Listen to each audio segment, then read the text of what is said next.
Englund Gambit is one of the most popular openings in online blitz, mostly because a lot of chess content creators recommend playing it.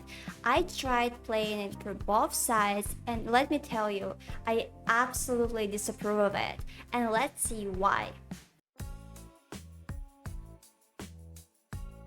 It was named after a Swedish chess player, not because he played it, but because he sponsored a tournament where everyone played the Englund Gambit.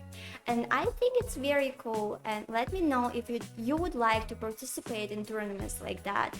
I'm planning to make themed tournaments as soon as we reach 500 subscribers, so if you don't subscribe to this channel yet, please do now.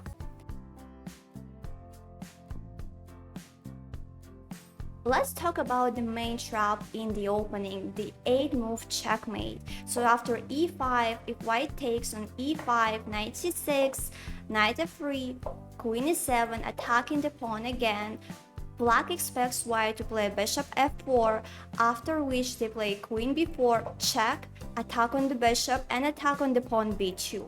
And after bishop d2, black takes this pawn on b2, attacking the rook and hoping very much that white would defend the rook with the bishop.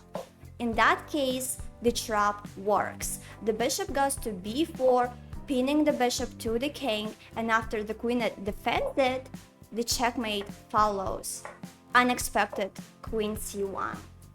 And yes, that's the main idea of the opening, but let me tell you something. When you play blitz, you want two things. First, you want to get into a comfortable position. And second, you want to make your opponent spend more time than you. But let me tell you, in this opening, in every situation except for this 8-move checkmate, you're gonna be the one who spends more time and who gets into uncomfortable positions. And you can't expect anything else if you develop your queen that early in the game. The most principal refutation and the best line according to the stockfish is knight to c3, defending the rook with the queen instead of bishop c3. And here, black is already in trouble. If black plays something like bishop b4, then rook b1 attacking the queen, and after queen a3, knight d5, attacking c7, attacking the bishop, and this is the best you can get with black. Honestly, would you willingly go into such a position where your king is on d8, it can't castle anymore, and practically the only developed piece is your queen on a3? It will be super awkward in any kind of situation, and this is just a very sad position to play. However, this position requires some tactical confidence, and white doesn't have to go here if they don't want to, and they'll still get a good position. So if you go queen e7, you block your bishop, you develop your queen too early, and that will always be awkward. Even if it takes the pawn on e5, even if it goes to some other squares, it will be an easy target for white to attack and develop at the same time. So here white has multiple options if they're not ready to go into the most principal line. They could go knight to c3, or maybe they could go bishop g5 like happened in my match, and they could also go pawn g3, even if the evaluation isn't as high as in the most principal line. White is still very good and very solid in those positions, and black is the one who tries to unravel and practically develop pieces. Okay.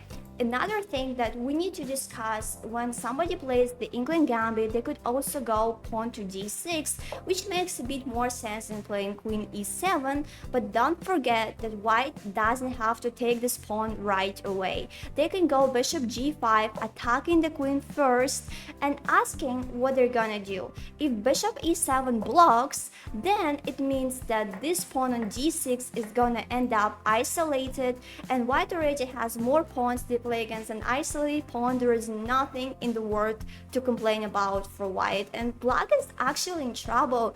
I would never go to such a position willingly. However, there is another thing I want to mention, as black could go queen d7, blocking bishop c8 and this time. And it was a bit scary after queen went to g4 and queen went to b4. It was really a bit intimidating for white. I played white in this game, But let's not forget that the queen moved 3 times already, and you should just keep a cool head and play queen c1 defending this pawn on b2, and nothing bad could ever happen to you.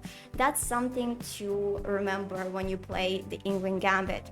So far, we discussed the variations where white accepts the Englund Gambit, and honestly, they're better in every single situation. However, if white wants to avoid the Englund Gambit for some reason, maybe they're not tactically confident, maybe they forgot the most ambitious lines, it's still fine. They could just go pawn e3 or even pawn e4, transferring the position into the central opening.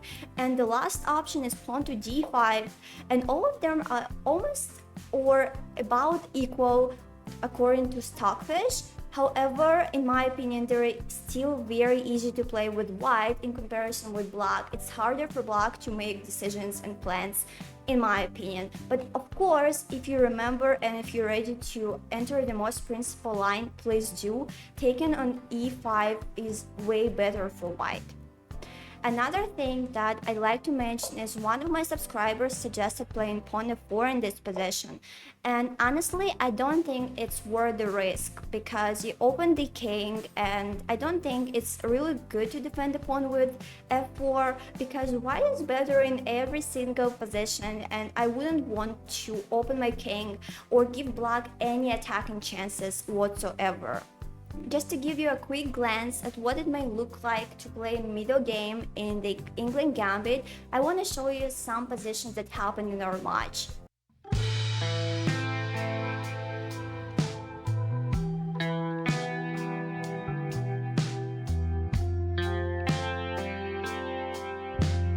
All of the positions I showed to you were very unpleasant to play with black pieces, so personally I wouldn't want to play this opening again, and I would never recommend playing it to someone else. From my perspective, this is just not worth the risk. Thank you, and also let us know if there is any other opening you'd like us to test in this series.